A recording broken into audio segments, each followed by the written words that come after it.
Hello guys, may gabi. So mo ni siya so nato pagprito og bulad nukos nga lami kaayo crispy and lami.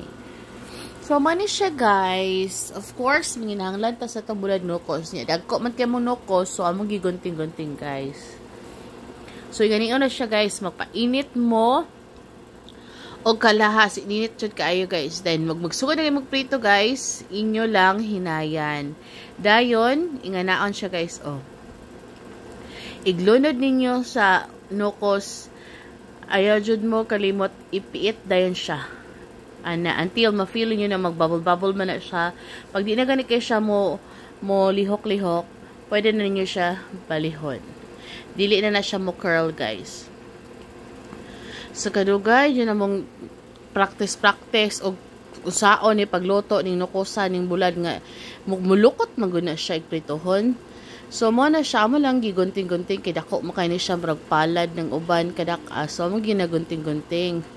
So bite size lang po siya. Dito na siya kaon nga. O din kani siya nga part ang atong kalayo is low fire and jud low. Para dili siya mapagod, dili siya mapait. Samtang maglunod-lunod ka, palutaw-lutawa lang sa nang uban nimo dira. O tanawa ha. Pagbutang ana dayon. Lata dayon na siya. Papilit na dirang aping dira ng nukos niyo sa kalaha. O pagkataod-taod. O see? Di na siya mo curl. Balihon na pod. O again, butang na pod. O abtik jud kidali kini mulukot, iglukot wala na honit pa sa nang honit. So muna na siya guys itong bulad nga pina-crispy, pinakalami, sausaw sa suka kanay sili o bahew. O, nga na lang na siya, guys.